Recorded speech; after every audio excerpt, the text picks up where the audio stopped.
So what's your name? I'm Bruce Vannoster. And what's your current hometown? Goshen's been my hometown my whole life. Oh, really? Yes. And how did you first get connected to St. Mark's? My parents lived the second house over here on Crescent Street.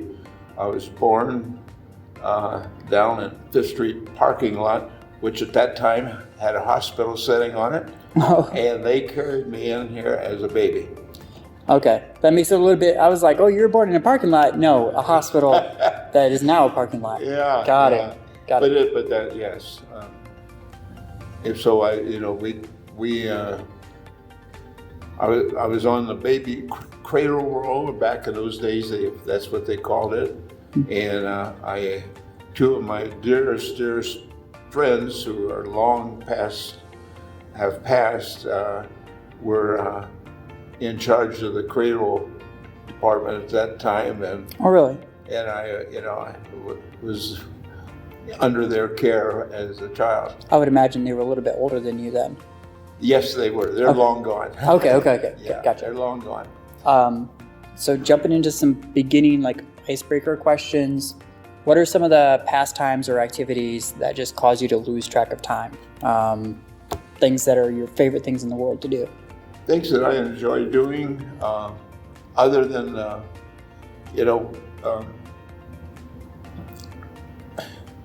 love sports, and which ties to St. Mark's, because we used to have a father-son baseball team or softball team. Oh, really? And we played here in the city park recreation leagues for a few years before we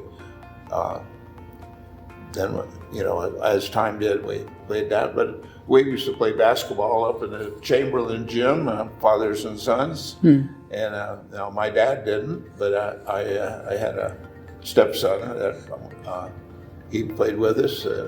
He was 6'5", so it was a very definite advantage. Do you watch sports as well, or do you primarily just enjoy playing in them? We just played, Okay.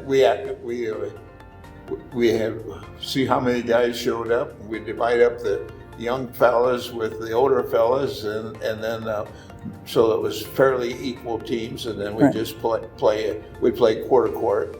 Okay. Because some would play down this end and some would play the other end, and then we'd rotate in and rotate out. Am I guessing that the older guys got to foul a little bit more than the younger guys? Probably yes. But that, as far as in activities, we've been all my life. I've been active here at the church, at youth programs. Sang in the choir. I dearly love the choir. I'm not a great singer, but I love it. We've had some fantastic organists. We've had directors that were just great. And of course, with Rich Everingham, he's probably been involved in about half of my musical terms. Oh, wow. And so he's a real gem that we have here at St. Mark's. But I think probably, if not 50 years, very close to 50 years in the choir. And then in Florida, when we go to Florida, as we have done for a number of years now in the winter, sing the choir down there. And so it's just, that's been one of my good things. And it's it may seem strange in a way, but church per se has been one of my, I've spent a lot of time in the various activities. When I was 19, our pastor, and I was married, and the pastor came and said, well, now that you're adults, at 19, we'd like to, so we ended up with, wife and I at that time, ended up with the youth program. Oh, really? Yeah, and then from the time on, I got involved with some of the people who were involved in finance, and I was added on to the finance committee and learned.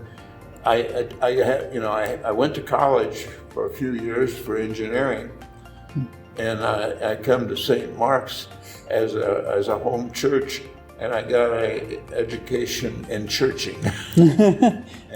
Which is no small feat. No, because when I came here I came here. I've attended here all my life. I've attended other churches, but not as a regular basis, other than down in Florida. Mm-hmm. And this church was, as I'm sitting here, was physically what I see was what the church was. We had sliding doors on either side that would divide up the Sunday school rooms.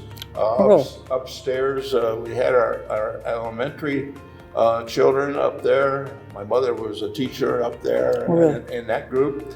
And an interesting part, Mom never took piano lessons, but she would play her right-hand side, which is the melody side, for the first, second, third grade, so they could have music.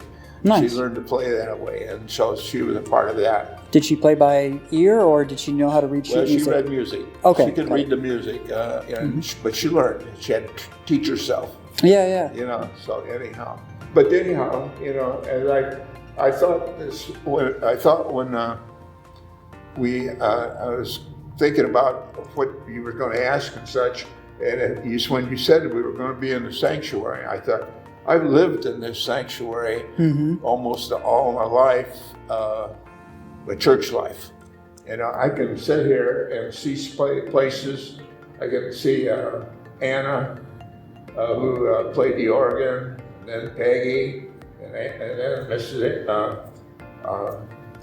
Let's slip the name, but one person after the other that was instrument in our music bars, playing the organ and the piano. And then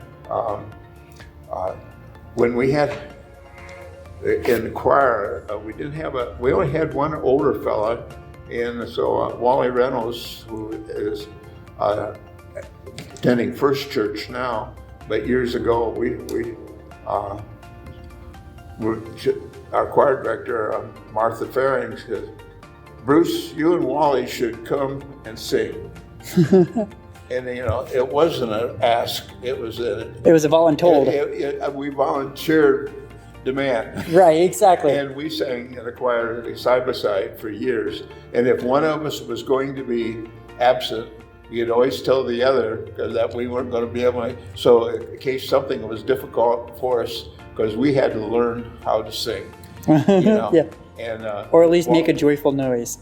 Wally was he had a good sense of rhythm, and I had, as a youngster, had taken trumpet lessons for a short while, and so I had learned notes and things, a little bit of music that way.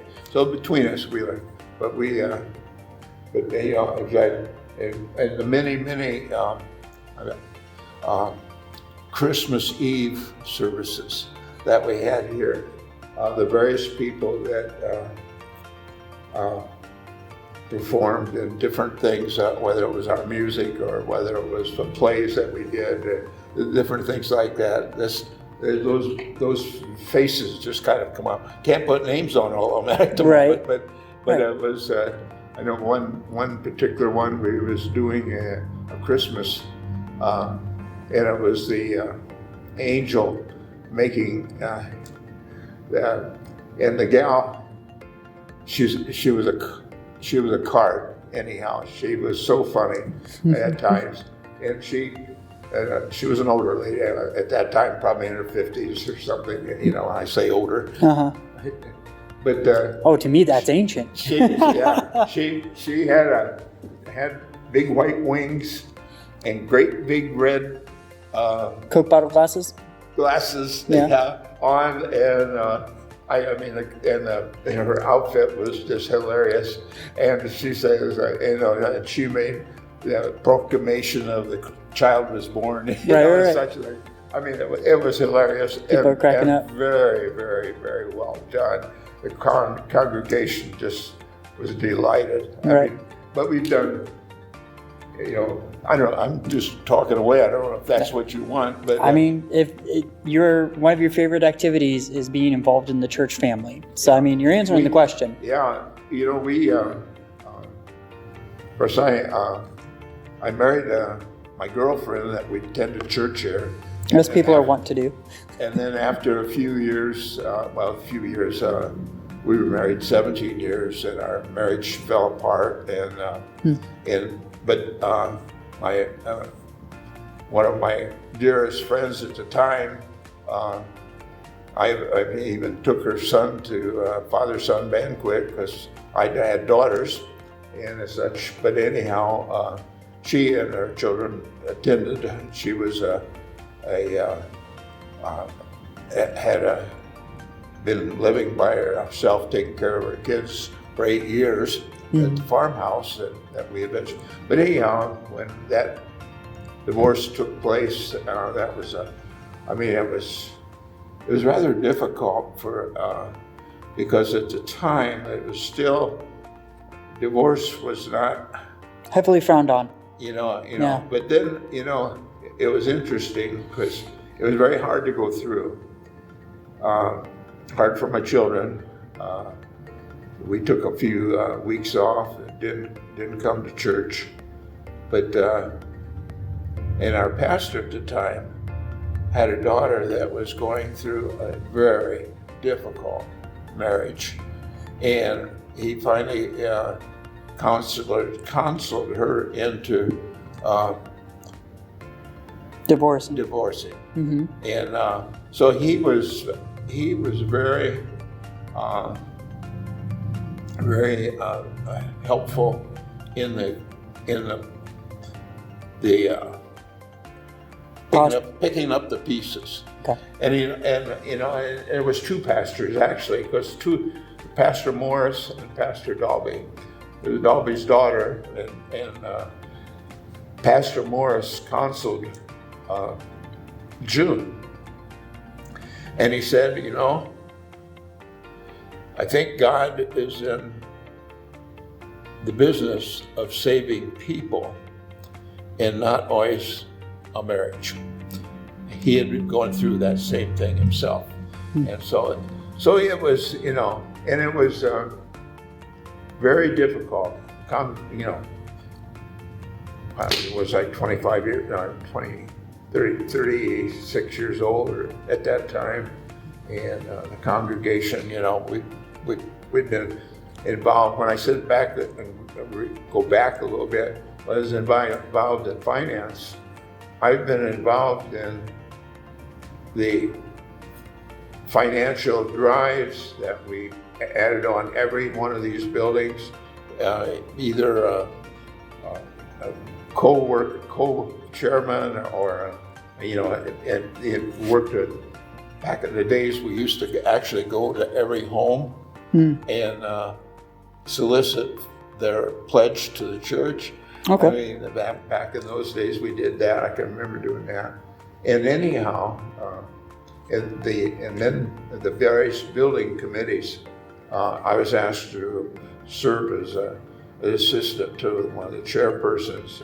And then after 3 years of that particular thing, I ended up getting the chairperson going on.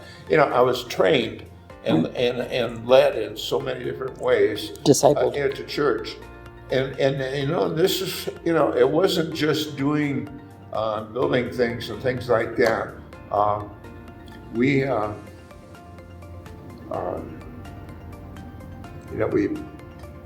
as a youngster,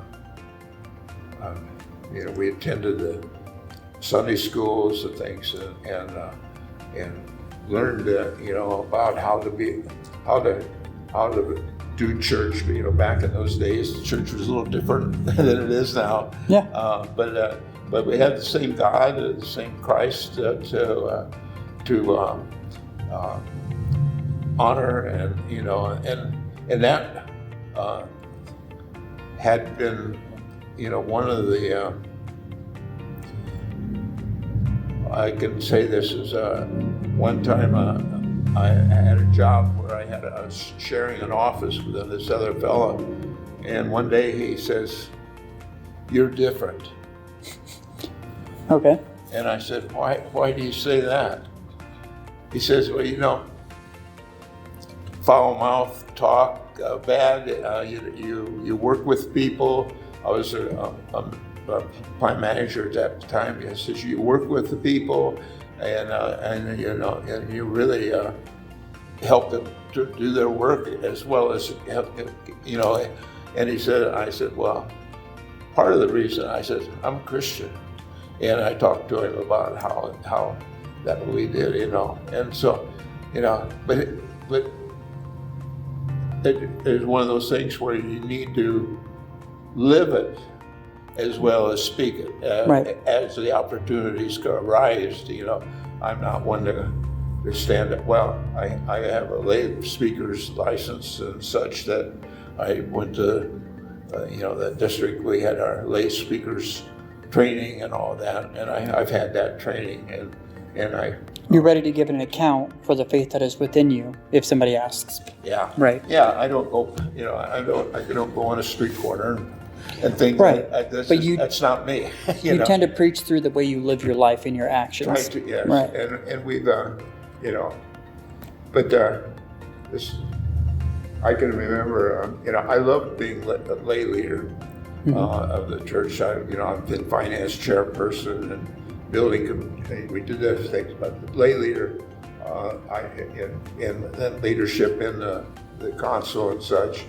And we had so many good people. Back in those days, when I was 16 here, I and another gal, she lived just down the street over here, and she was a year or two older, but the two of us alternated at months as Sunday school secretary. Okay. We had, at times, 200 people in Sunday school. Oh, wow. And that was when we had this building, nothing on that side. There was an alley where that hallway would be. Yeah. And it was in this building, and downstairs that was all divided up into little cubicles for the Sunday schools. The adults were in the wings, and I can remember the one Sunday when Sunday school, we had church and then they had Sunday school, and when Sunday school was over, we would come out and they would have a kind of just about a 5-minute general discussion with the pastor about what has taken place, Okay. and then we read our attendance report. I don't think you can cram 200 people's opinions into 5 minutes, but you can try. It was pretty much, it was basically, we read the attendance of that and what the offering had been and such, But that was when I was 16, and we had That's quite a discipleship experience. the history of this church, having it's started out as couple of ladies over here on Pike Street had a house. One of them had a house over there, and there was a group of children, about a dozen kids, asking if they would not have a Sunday school. And so they started having a Sunday school, and then Out of their house.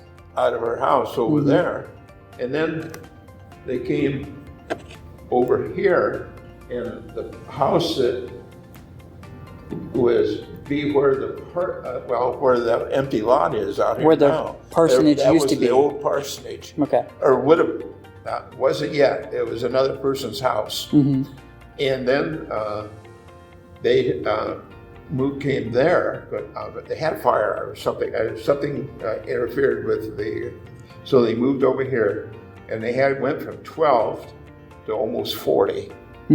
And before they couldn't handle that, of course, in a house. There's just too many. And so they ended up down at the Chamberlain School. Okay. And then from there, they ended over on the 5th Street. It just kept growing. And from 5th Street, that's right about where the playground is in that general area. Okay. And from there, they built this church. Okay. And back in those days, we had a membership in near 400 people. And people back, and I can, and it was a neighborhood church. Many of the people lived next door here, or over on Mill Street, up Fifth Street, back on. I was talking with one of the ladies that I interviewed for my when I wrote up the church history. She said they used to, and they lived on Hackett. Is it Hackett out here? Isn't it? I think there's a street just beyond the right in the general area of where Oak Lawn is, right in there. Okay. But anyhow, Hackett's down there, and they lived out there, and they would walk because of the snow in the wintertime. That's about walk to come here to church from way out there. It's about a mile or two, right? Yeah. They'd walk here and on Wednesday night, because they had Wednesday night services. The adults had their service. The children and young people had their things, and then they would walk back home at night. But she said she could remember that and the various. I mean, it was a wonderful thing, getting all the information to write that up. But as far as for me, I've led services, and we've had lay witness mission.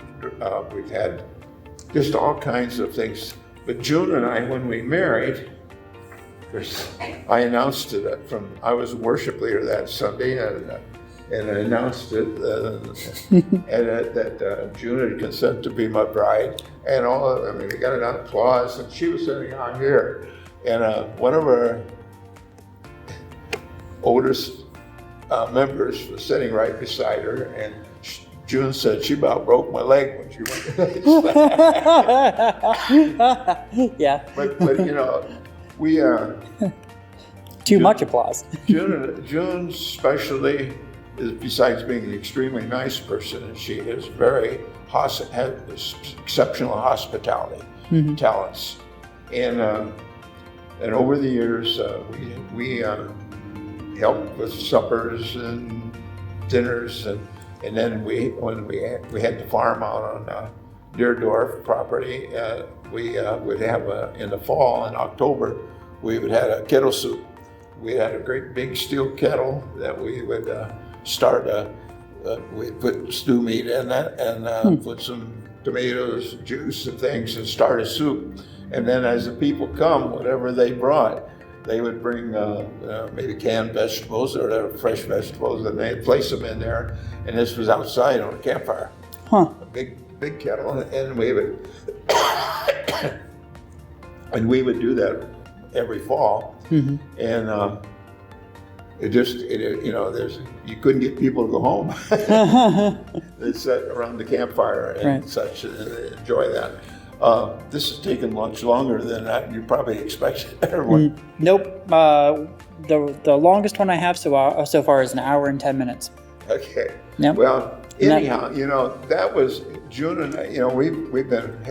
We're head shepherds.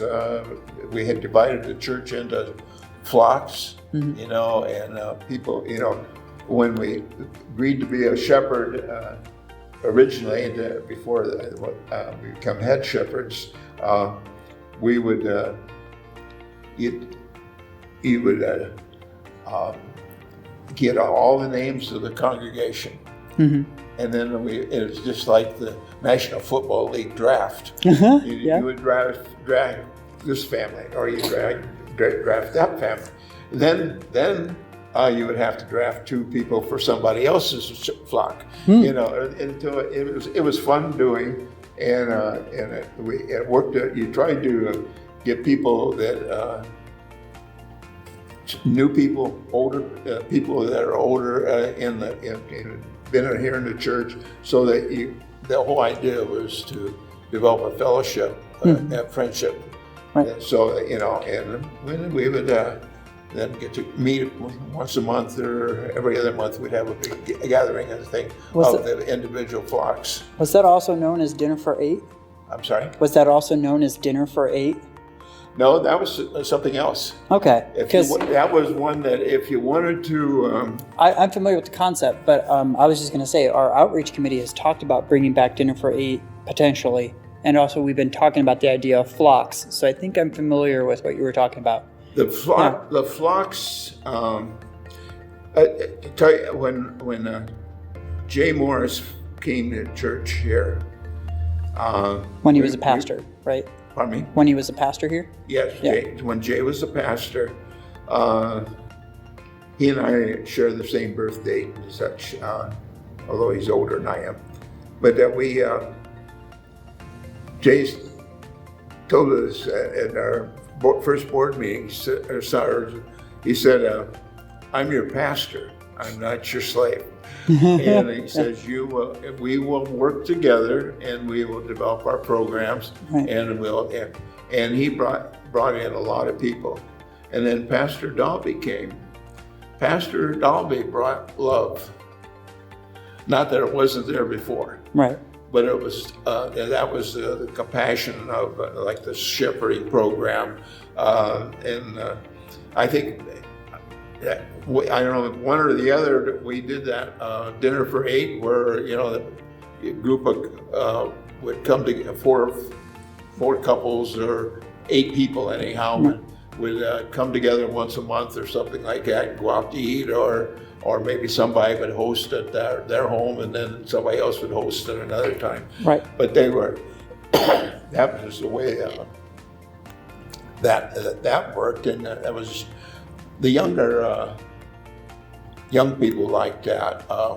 It was, now some of the bigger people that had more family, usually it was parents that went out for that. Yeah, but I forgot just how we sometimes would meet and such. But those are various ways that the community came together. Yeah, right. Yeah, it was the idea to have the church people to, Dinner for Eight. I'm sure it would work, but I'm not. Our people are coming and going. We never know future who's part of the church and who's not. Right. Who's not going. With our work release ministry, our congregation people are a little bit more fluid. Yeah, yep. That's some of them. It is very fluid because when I'm thinking about it, Barbara Ogle and Bill and their family, we've been friends for 100 years. Barb's almost 100, Yeah. But Barb, where was I going with that? The community. Ways that they've come together and participated. Yeah, I lost it. Yeah, that's okay. But we developed, when we had a group of sharing groups. We had we had a lay witness mission. That could have been called. We had a number of different things. I was a trainer for a couple of those where our people would, yes, it was. Because we had people, the first time, they came to us and acted up, and they would take groups of people, and then they would, it was learning something. I had biblical or Bible study, prayer. You worked together on that, and then various people would give their own, kind of like Morgan did. Oh yeah, last Sunday when she was on stage. Yep. Yes, that was tremendous. Yes. But people would speak and give their testimony, and then they'd have a certain period of time. Then another person would do theirs, and then we would go off and discuss.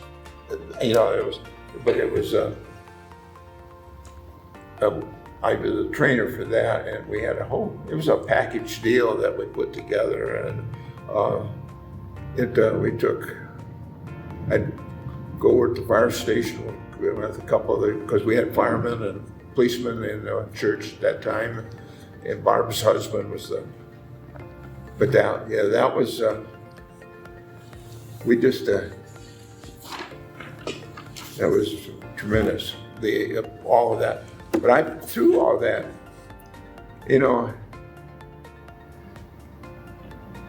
there was this learning sometimes we were being I didn't always feel that we were how do I want to say it, we were learning about Christ. We learned and we was baptized, as the old churches would do, but now, like when I see Tony speaking up here, and and he gives these, and particularly when he's been going through Acts and through the Roman road. Pardon me? He's currently going through the Roman road. Yeah, he's moved on from Acts into Romans, and whatever. But the people are listening. Mm-hmm. You think, well, they're up and down, they're going off for their coffees and that, but there are people who are listening and they're responding. Yep. And they're making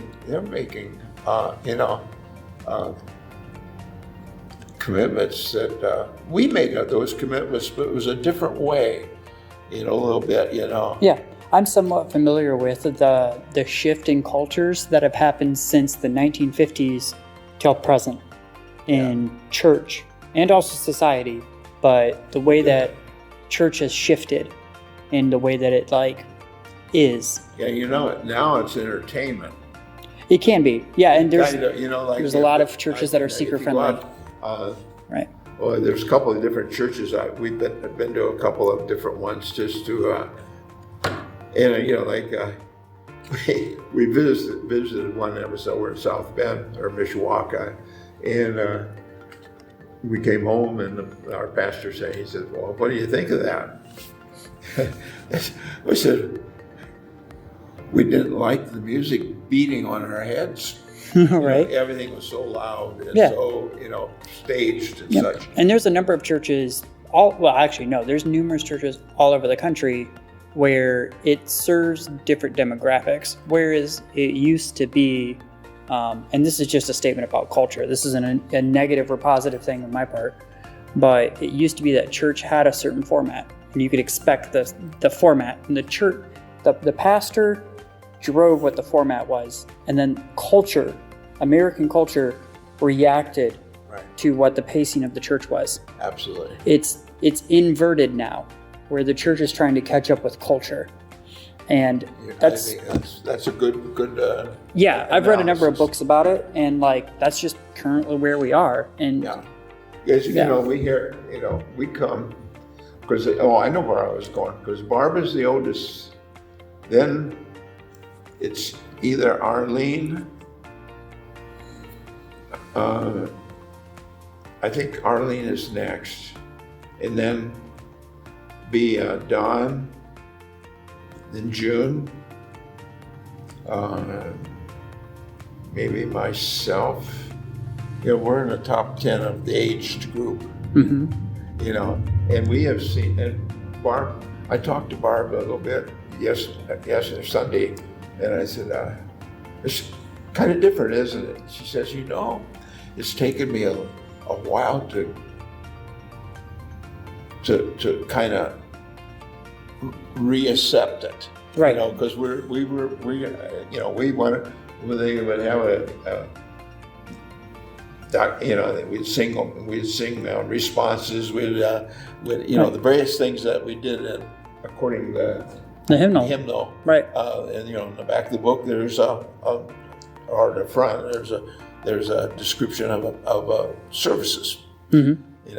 But and not that we're kind of that, but now it's different because these people are having to. Many of them may have had an opportunity to be in church or going to Sunday school or Bible school or had an aunt or uncle or grandparent or somebody that maybe introduced them a little bit, but they're they're here, they're adults, they got all kinds of things going on in their lives, Right. and they're being shown and explained that there's something more. Right. And for some of them, that's the first time they're ever hearing that message. Right. I was running a Sunday night basketball event and doing Bible study at the beginning of it. And when I was running my Bible study, I was referencing Paul, who was Saul, Paul of Tarsus. And I stopped and I looked around a room of 32 people. And I said, raise your hand if you know who Paul of Tarsus is. 3 people out of a room of 32. And when you were talking about when Tony gives his message and people are getting it, like, I've been. See, that's another thing. I can remember standing down here in the hallway after this particular service that we had, and it was one where our laity was the functioning leadership of it, mm-hmm.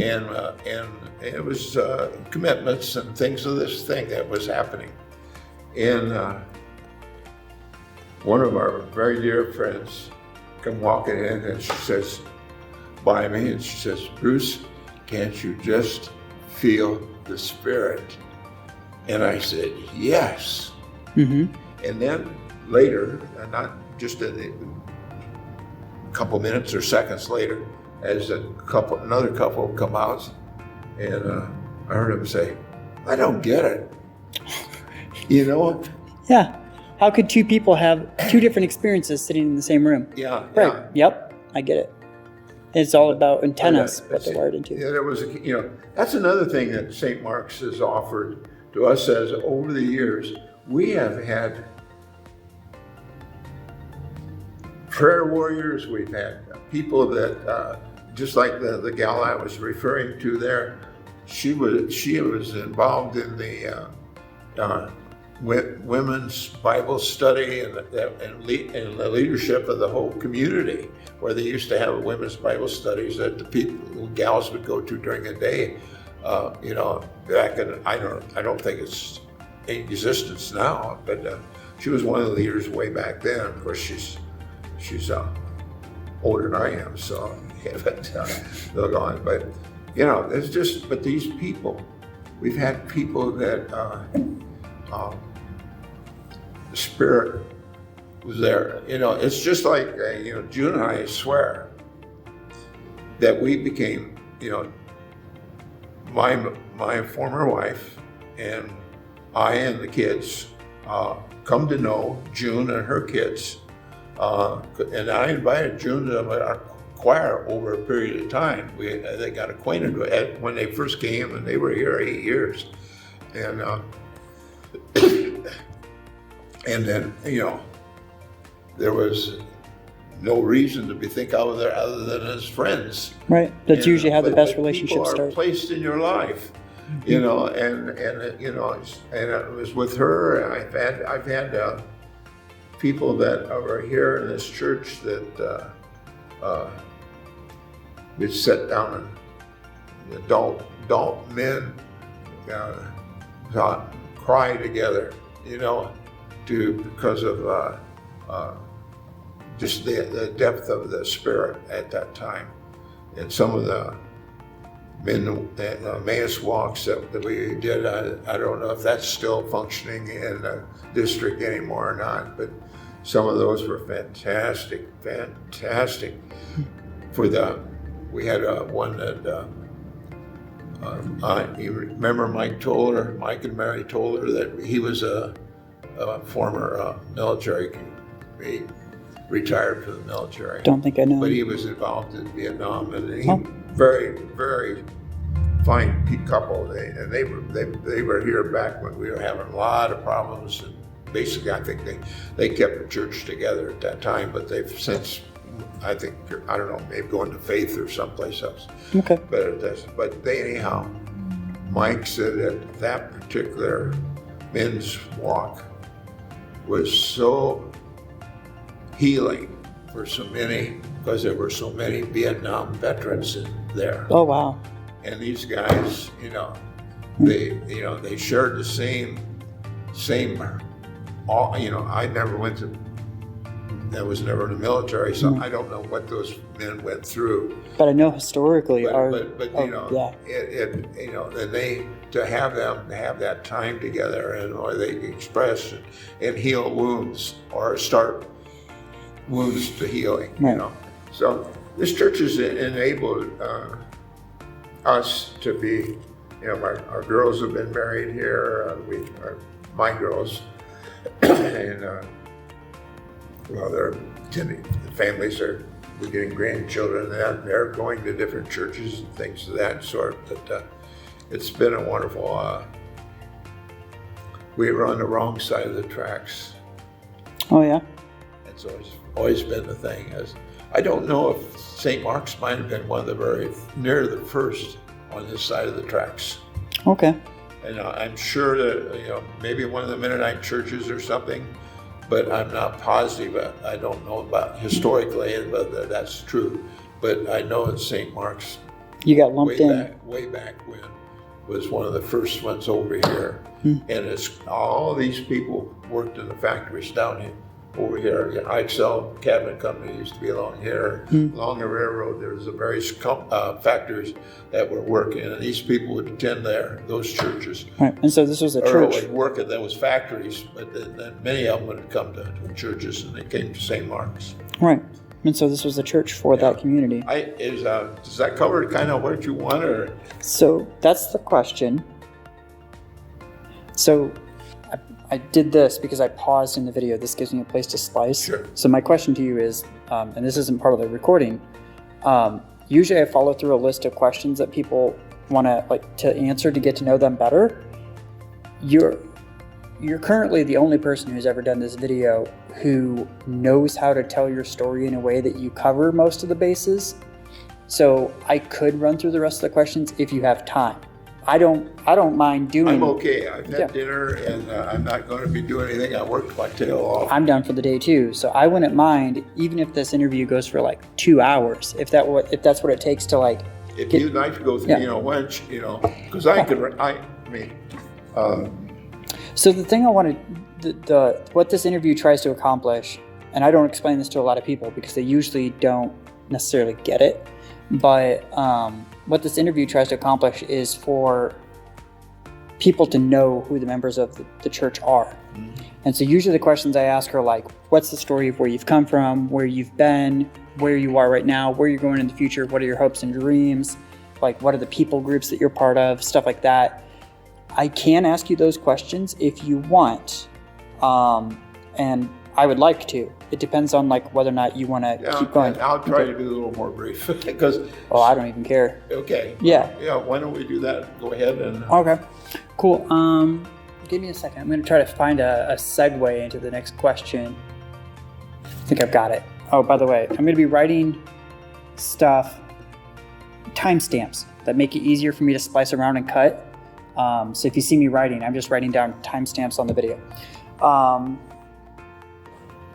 So the thing I hear from you about all of your activities, and especially with the church, I hear a statement around what you're talking about. I think the statement is that your church family has been involved in the process of discipling you to be more like Christ. And you owe a lot to this church family, but also God placing you in this church family. I see that around the edges of everything you're talking about, the way that this church has done life together. We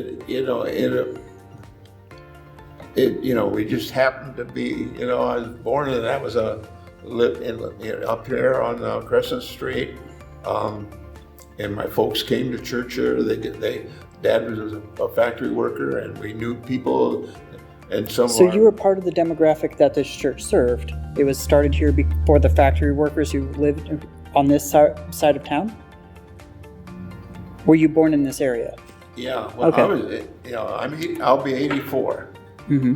And I was born right over here, right across from the Chamberlain, the second house over. Yeah, you mentioned that. Okay, Crescent Street. Yeah, I was born there, and we came here as as a family right up until I was probably 16 when my folks moved out in the country a ways, and they went to a country church that they knew the pastor. In fact, the pastor came from here as a person. He studied at nights.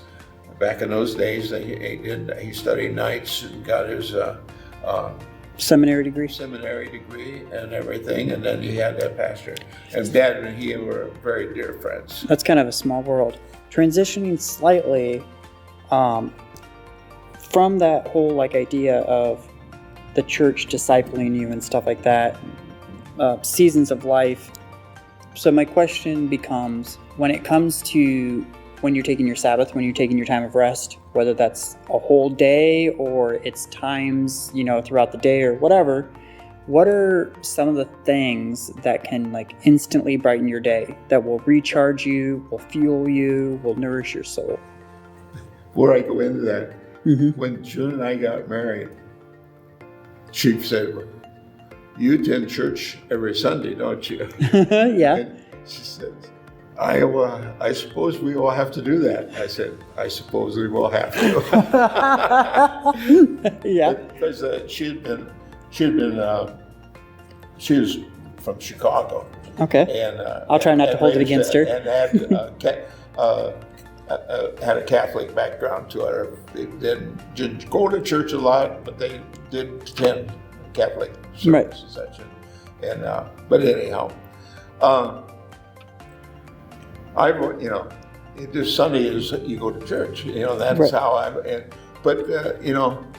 Sunday afternoon was a day of visiting. Back when I was a kid, it was a day of visiting aunts and uncles or somebody like that that's close by. It was family type things. Dad being a worker in a factory and such.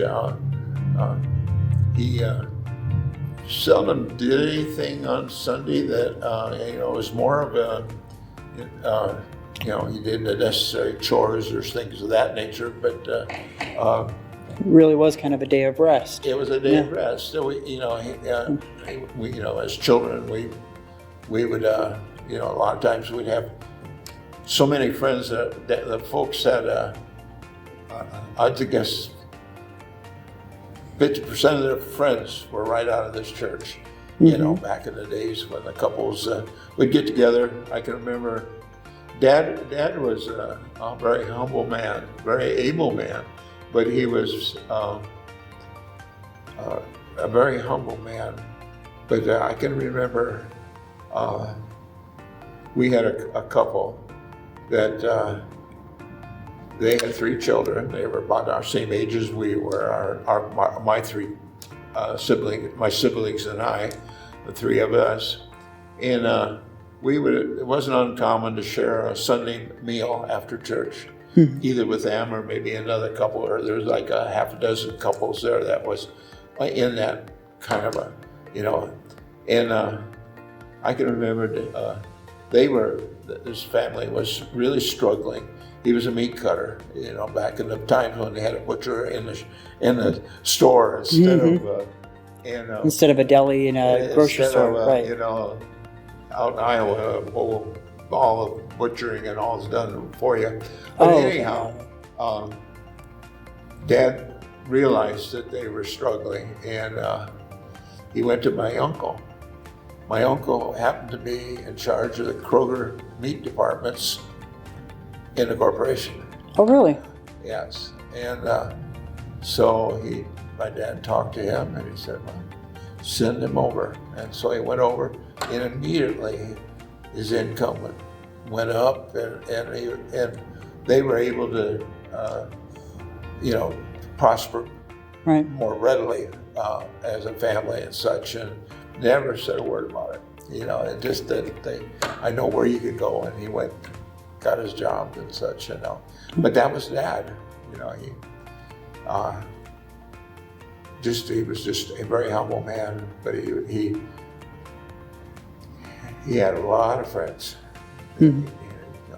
But When they talk about salt of the earth people, they're talking about your dad. Yeah, and my Sabbath, nowadays, if it's football season, and I like to watch the Colts on Sunday afternoon. Oh, okay, gotcha. Yeah. It's a different thing, we used to, when the children were young, we'd go out to the folks about every third Sunday, and we'd go out after dinner, or sometimes we went out for dinner or lunch and get together with my brothers and sisters and their families. But it's less of that now. We got 12 grandchildren, and now we got great grandchildren just popping up like mushrooms, and so it's a little difficult to see it sometimes, and we just relax and take it easy on them, right. But if that answers your Sabbath question. Yeah. The question is like, what recharges your soul? I think you answered that one fine. Yeah. Down in Florida, after church, it's not uncommon that there'll be one or two other couples will just somebody say, well, why don't you stop over? But we've got coffee, and we'll just have a light, use some cheese and crackers and things, for a lunch, and we just discuss the service or whatever is pertinent, Right. And that would be my Sabbath. I guess if that answers. Yeah, no, it does. Now that we've gotten through some of the beginning questions, one of the questions I like to ask people is, what are some of the people groups that you're connected to? And by people groups, I mean like, who are the people that you usually hang out with? Are they like, what are some of the friends? What are some of the hobbies? What are some of the social networks that you're involved in? Like now, at this point? Yeah, and currently, yeah. Well, of course, I'm probably the least involved at St. Mark's that I've ever been. We attend, and I would imagine you're in a different season in your life now than you were in the past. Yeah, it just truthfully, you get tired. Yeah. I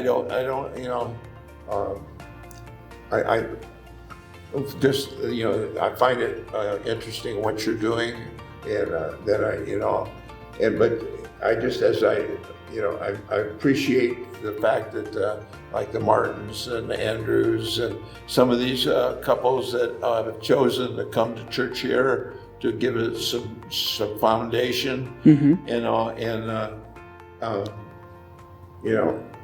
I guess we're just when we were in our 80s, we're very happy to be alive, but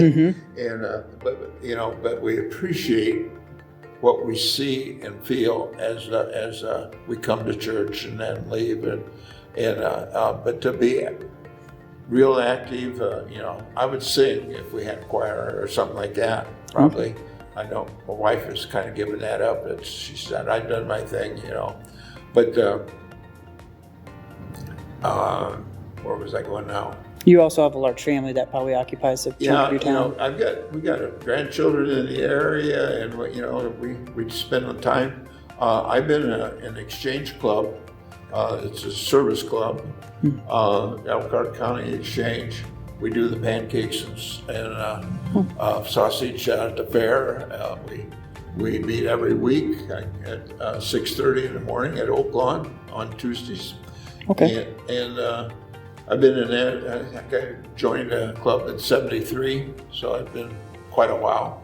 And there's sometimes the jobs are interfere with it, so you can't be a part of it. But we used to serve La Casa's breakfast here when they send people out and do right here in St. Mark's, And that used to be served out of the basement, correct? Pardon me? That used to be out of the basement, the fellowship hall? We would use the kitchen, and they would bring the people that were going to do service projects within the community. That La Casa was various. There's people. Sometimes there's church members. A lot of times there's other people that their homes that needed some. Just like the house that's on the corner over here. Our church did a demo, and we tore everything out that needed to be tore out. Okay. And then some of the La Casa people that were carpenters and that, and they went in and did the build to back up. That's when you hand a 16-year-old a sledgehammer and says, "Don't kill yourself, but have fun." Yeah, well, we did. That's exactly what it was. Yeah. We had a couple bruiser kids, and they were banging stuff down. But that was some of the things that we do. In Florida, we have a thrift shop, and we work probably. We don't do the sales part, but we do the supply and receiving and making sure things are. We completely redone a couple rooms in a church to accommodate it. That thrift shop pays a lot of the bills for, and we work hard at that, and we love it, and it's. Just one of those, it's kind of like the Mennonites have the depot, and where a lot of their people work. And we could work there probably, but we don't. But we got it down there in Florida. But, and it's kind of... I would imagine you're looking at a lot of the people groups that you're in and things that you're involved in, and you're, in many cases, enjoying the fruits of your labor. You were mentioning the new families that are part of here and the thrift shop down in Florida, the things that you've had a hand in stewarding for a while. You're seeing all of the seeds that have been planted. Yeah. So, our exchange club, it's most all the guys have church affiliation. A number of them are Mennonite, but not all. And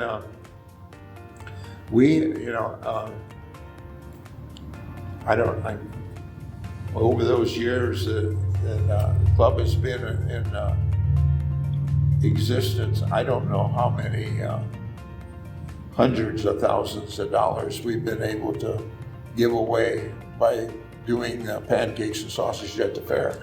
Oh, wow. And, and so that's, I do that. I'm involved in it. I've been through you can't be a part of things without being involved in it. And right. So, I've been a president a number of times and done things there too, and as well as just like here in the church, there's just, of course, everybody has their calling for different things, and so. Right. But that would be that, vacationing with our grandchildren and such, and great grandchildren. Different, we got a bunch of them anymore, so. Right. Yeah, and I imagine you want to. That's kind of our thing, and we had the farmhouse, and we lived. That house was built. They moved in 1885, and. June lived there for over 50 years, and I've lived there over almost 40-some years. And that was a wonderful experience for us out there on the farm and the farmhouse. But now we got our place up across from the fairgrounds there in Terrace Park, and that's a nice community of homes. We take care of our property and stuff, and it's right. Gives you more time to work on the garden or whatever you want to do outside that you actually enjoy, rather than having to pull weeds all day. It's a thing we do. Yeah. The next question I have, I don't know if you've already answered it. It's kind of up to you. What's the story of where you've come from? Where I came from. Yeah, if somebody were to say, how did Bruce Vannoster get to here? What's the process? Either you could start from birth, or you could be like, this has been with me. Yeah, I was born. I believe you. that was. But my folks lived over here on Crescent Street, and they brought me as a baby. Okay. And we, like my name is on the cradle roll if they were still in existence. And I attended church here all my life. And been involved, and my folks were involved in it until they moved to the country over by Syracuse. And I think you've already answered, where has God been in your story, which is something I like to ask people. Where has God been in your story? Yeah. And if you want to add anything to that. Well, this is interesting, is because in the when we moved, and my folks moved, we live, where the overpass is now. Currently, yeah. There by the high school. Well, the homes there on 11th Street, we had one of those houses that was right there on 11th Street. And they're, of course, gone now because the overpass took it. But we lived there. But an older couple that lived just a couple of houses down across the street from our vacant lot where all the kids would play. And they had a kind of a Bible school, after school type thing once a week or what have you. And I think when I was, I want to say 10, 11, well, probably 9 or 10, they would have a campfire or there's different things to attract the neighborhood kids, because it was a big neighborhood, a lot of kids. And anyhow, I can remember I and another young man went in and they led us through the commitment to Christ. And I had a talk that I made.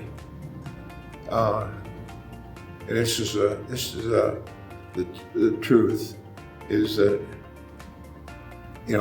I went and I made that commitment there at whatever that age was, 9 or 10, something like that. And the young fella, he did too. The other fella, he was just a year or so younger than I was. And his parents didn't attend church. They were nice people. His father played music at the bars. I mean, back in those days, that's what he did. He had a wonderful voice. Could play the guitar and sing. And he had a very mellow bass voice.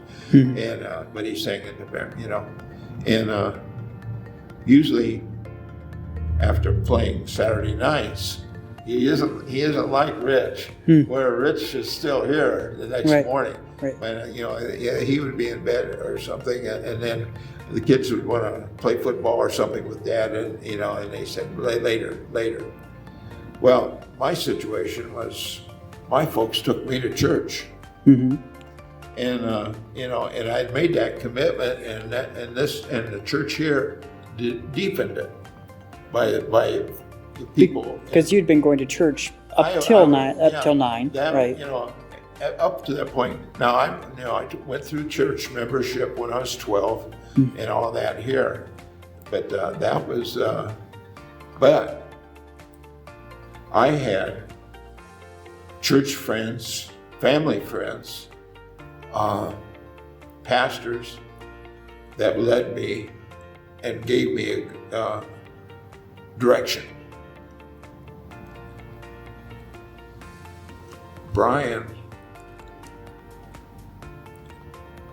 got to drinking when he was old enough to drive.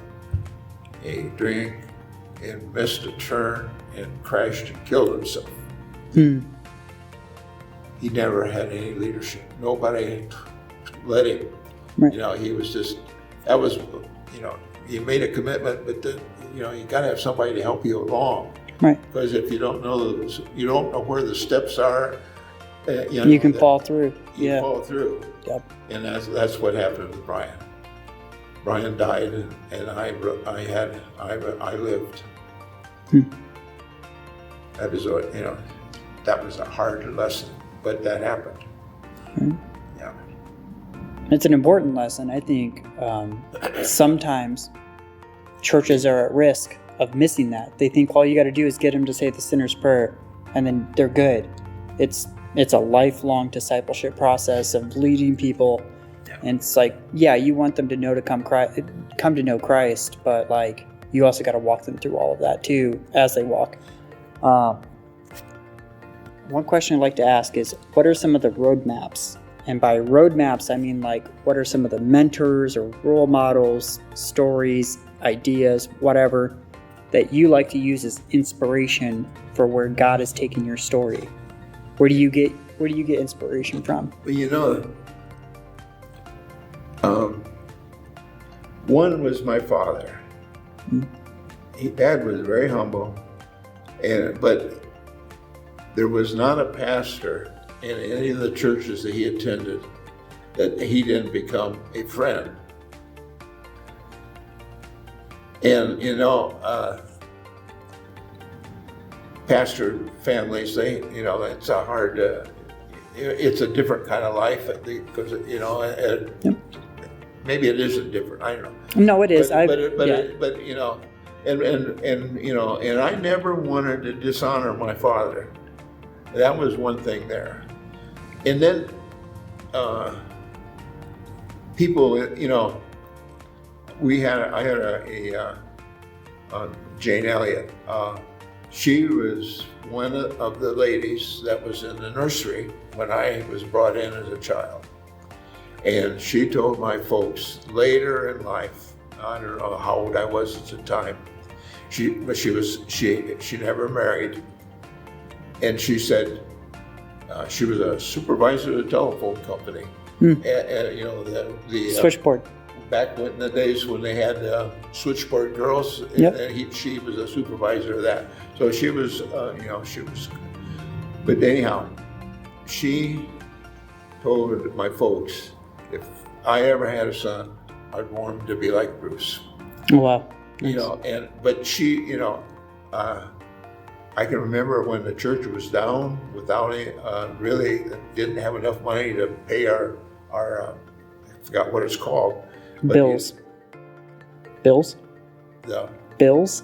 Well, it was the money you sent into the district. Anyhow, she loaned the church that money. Okay. And I can remember that. And then we at that point we started working on the finances of the church, and we progressed and got things better. And of course, she got paid back and such. But Jane was always one of those people, and I've had so many here at this church and other places as well. But through our exchange club, all those years. But people here, Arlene Leiter, she's been a lifelong friend. She was one of my Sunday school teachers when I was a teenager, and she was still a teenager, but she was just getting out of school, Really? Okay. And it just, but Pastor Morris, Pastor Dalby, too many to count. I've worked with so many of these pastors, and each one of them has got their, back when we were prior to Tony, we didn't have a pastor. We was doing our own church, lay-led ministry. And we had people come in and do things, but they wanted to have a communion. And Jay Morris is long retired, and he lives out at Greencroft in a place out there. And I called him one day and I said, Jay, would it be possible for you to come and minister communion? All of a sudden I can't say the words. Minister the Eucharist? Isn't that wild? But the bread and wine, communion. I couldn't say the word. Yeah. Anyhow, he said no, he couldn't come. But he says, I'll tell you what I'll do. Can you meet me Saturday afternoon and have the elements available? And so we came and we went up here to the altar, and we had the bread and we had the wine, and he blessed them. And then he handed me a paper, and these are the words you'll need to say when you present these elements. It's going to be your job to the congregation. and that's what we done. Nice. So Once again, you got voluntold. Yeah, but so it's those are the things, I guess. Yeah. That helps you. Yeah. A last question I got for you, and this is the fun question I like to ask everybody. If you had unlimited time and resources, what is the thing that you would want to go build or serve in or do? Like, what's your vision? What are you passionate about? What do you have a heart for? Well, my biggest heart for it, June and I have had wonderful, wonderful marriage and a work life together, and we do, we've had a Christmas tree farm, we owned a business together, we've did all these different things, and we do projects together, and we do this and that, and that's what we're doing right now is a project together. Mm-hmm. That is, she's the key one there.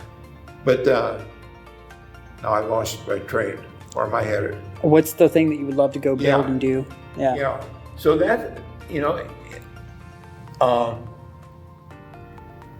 that I think is the thing, is for the two of us, we're both in our mid-80s, mm-hmm. and we've had a wonderful life together, our work life, our social life with friends and people. We've traveled, we've had hardships at times that we would not call them that, but you can't lose a job and not have a paycheck, right? And we went through that a couple of different times, different things, but we've always had St. Mark's. Yeah. And that, so that whatever we do, I don't know if I could do anything else if it wasn't, because when we go down to Florida and we go work in a thrift shop, we just have a wonderful time doing it. We love doing that. Right. And it's getting to be hard to work at the Exchange Club because, we did the pancakes. I mixed pancake batter for 4 hours. And I was whipped when I got done. So were the pancakes. On my feet, 4 hours at Salvation Army, just a couple of months ago, and mixing pancake batter, and the guys were doing their thing, the various of us. But that service, I enjoy that as much as anything, as being able to work with other people and then have people benefit from those efforts. Sounds like you're doing what you're passionate about. Well, I'd like to hope so. Yeah. Is there anything else you want to add to the end?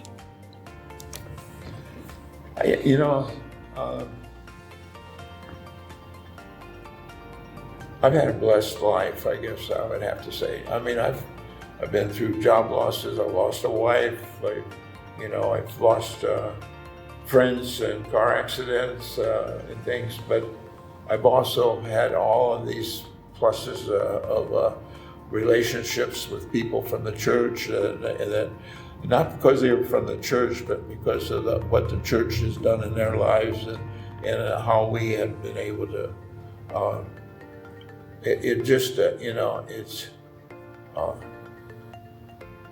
That's why I don't know what could be done. These people, many of them, and they come in, they're in a beginning role, and I've had a lifetime to live it and to get practice it, you know what I mean? Mm-hmm. And these people, hopefully they will have friends that they, for me, it's the friendships that we've had with all the different ones and over the years, and how we've been able to help people and serve people. We have visitors. June and I go with it. That was Pastor Tim, and he and I would go out at Walmart and put things from St. Mark's Church on the cars of the windshield wiper, and when people come out and see the label, it's St. Mark's or things. We used to do some of that kind of stuff. But that's life. I guess That'd be about it. I don't know. All right. That's the interview. You got 1 hour, 16 minutes. You beat him by 6 minutes.